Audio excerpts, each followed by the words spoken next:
5 things that Montanans may not tell you about living in Montana. Okay, today the weather is kind of plummeted a little bit. It is right now, whew, that wind just caught my breath. It is 5 below zero. That's -5 Fahrenheit. We're gonna head down the road and talk about the first thing that you may not know about Montana.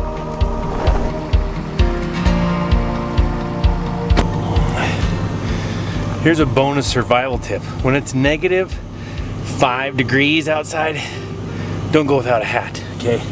Especially with sunglasses. When you put sunglasses on because the snow is trying to blind you, this separates your ear from your head, so it cuts off the heat. So sunglasses are gonna actually freeze your ears way faster. So you need a hat that covers your ears.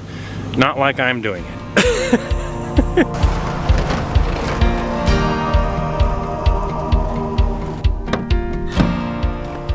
So number 1 thing about Montana that you may not know. There is a huge amount of public land, but also right next to that public land is private land. The state of Montana is very unique in both its size. It is absolutely massive. Also the sheer amount of public land. In Montana, there are over 27 million acres of public land, which equates to 42,000 square miles.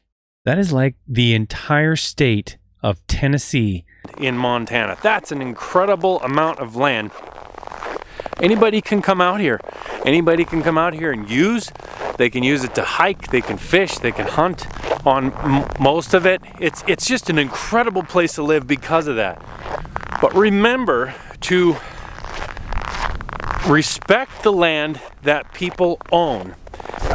When we disrespect land that is owned by somebody else, we just cause more problems for access onto that private land. There's a lot of ranches that allow public access, meaning that you can call them and get permission and go onto their property.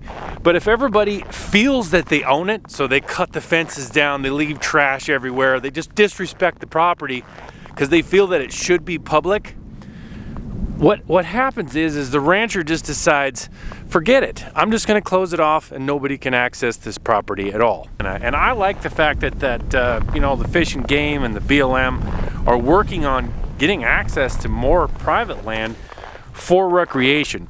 But the only way that's going to happen is if we, as citizens of Montana and people who visit Montana and live here, don't feel that we own it already, that it's not a right that we have to do that. If you owned property in Montana, it would not be your first inclination to, you know what, let's just have everybody access it whenever they want and however they want. No, you would restrict it. So keep that in mind, that these ranchers, yes, they own a lot of land, but we have a lot of access in Montana already, and we need to respect what these ranchers do with their property so that we can continue to have access to a lot of the private land that we have now. Okay, so let's go on to number 2.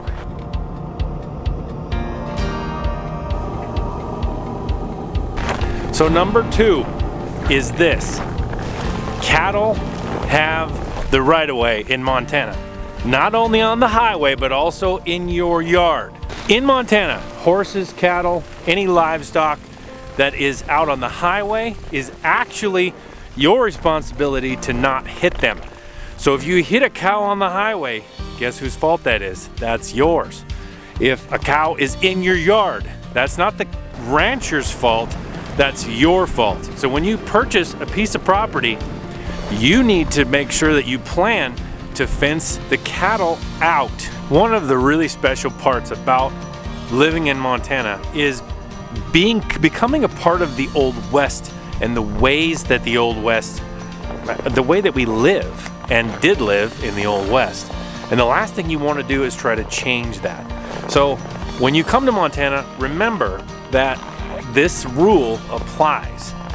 Learn to love it. Learn to love the fact that you have cattle walking past your property. Yes, they're going to crap all over the place. They're going to push on your fence. They're going to try to eat your daisies. But this is why we live here. This is one of the reasons, one of the things that makes Montana special. So let's keep it that way. That's number 2.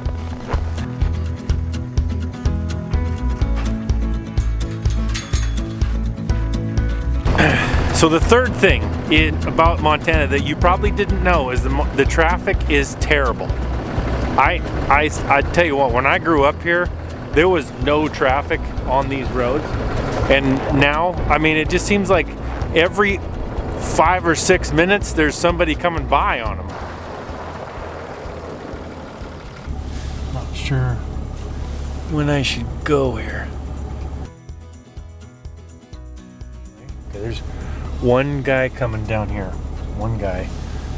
Down here, nope, nobody yet. So down here, let's see if anybody's coming. Okay, now that guy went past, so we should. Oh, I see a guy coming way down there. Way down there. So we'll just wait for him a minute before we turn onto this highway. You never can be too careful. Okay, he's on by. I don't see anybody else, but you never know. There could be somebody coming eventually, so I'm gonna wait. I'm just gonna wait, make sure. Yeah, I don't know. I think I might see somebody coming down there. Our distances are completely different than in other places. We say it's gonna take me 2 hours to get here. That means it's 200 miles. Not that the traffic's bad, okay? Just a little bit different than other parts of the country. You also have to consider that occasionally when you get stuck, there's not going to be anybody coming by for a long period of time. That's happened to me. The number 4 thing about Montana that you may not know, or that people don't want you to know, it's a young kid with a very loud exhaust pickup, is that you may think that everybody in Montana is very friendly. But they really aren't. Hey, Trinity. And so I kind of make light of this. Everybody is pretty friendly in Montana, but there is something you should know about that. One thing is, if you're from out of state, you're from Florida or California or something, that's fine. Just don't be super proud of it. I gotta run past the it's a basketball coach. Just don't be super proud of it while you're here. If you're in Montana, just act like you're from Montana. And unless somebody asks you, where are you from, you just let them think you're from here. This little piece of advice. You may get people who are really friendly to you, but behind your back or after you leave, they're going, well, if he's so proud of being from Texas, why doesn't he go back there? You will find that as you come to Montana, or that you live in Montana for a while, you tend to be selfish about Montana. And we all are. I was born and raised here, but many people aren't. It doesn't really make any difference. Once you get here and you see how special it really is, you want to keep it for yourself. See you guys later.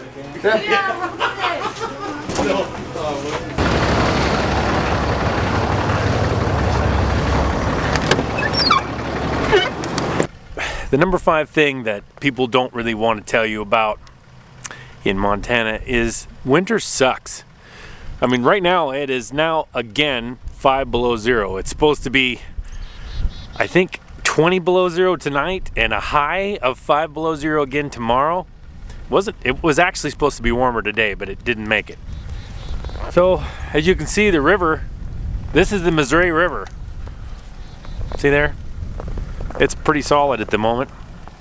Winter is really great if you love to ski and you want to ski every single day, but it's not necessarily great when you don't like. I mean, I skied once. I probably skied 3 times, actually. It's not really my thing. And I've lived in Montana all my life. I was born and raised, I was born on the High Line, which is up near the Canadian border. Raised all my life in Montana. Don't really like to ski, so after hunting season and Christmas, there's not anything in there that I go woohoo about, It's just one of those things. Winter is a thing you deal with in Montana, not necessarily something you absolutely love. you kind of forces you to drive a four-wheel drive, or at least own a four-wheel drive, because if you don't, you're going to end up getting stuck.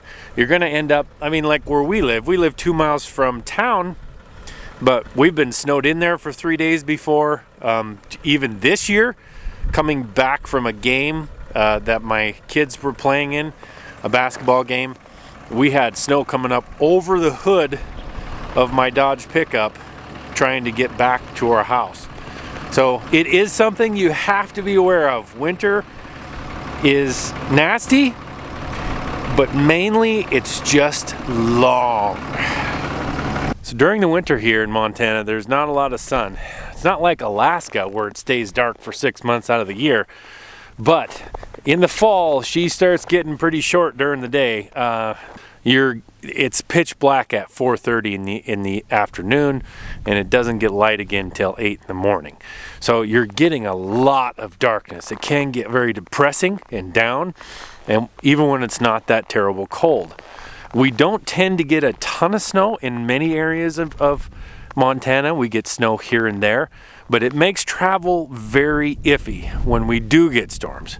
We get a lot of wind more than we get storms. So when you get a little bit of snow, then a whole bunch of wind, that makes a lot of drifting and can cover over a road, and especially make it icy, because the wind will kind of make the snow skip over the road. You'll see the roads are kind of just have this light fluffy snow blowing over them, and as people drive on that, it packs it down on the highway and just makes solid ice. So those kind of conditions last a long time. We start out sometimes in September with winter and go all the way through June. Yes, I said June. Not every year, but in the last 10 years, most of them have been pretty long winters. Now that is a frigid wind right now. I know you can't feel it, but I can. It just froze my head completely. It's -3 degrees Fahrenheit with about a 5-6 mile an hour wind. So that's gonna end my video. Right now I'm gonna have to go in here and dump the footage, start the heater, and get going. If you like this video, or you want anything to do with what I'm doing in Montana in the future, make sure you hit that subscribe button and the like button. I'll see you next time. God bless you, and God bless America.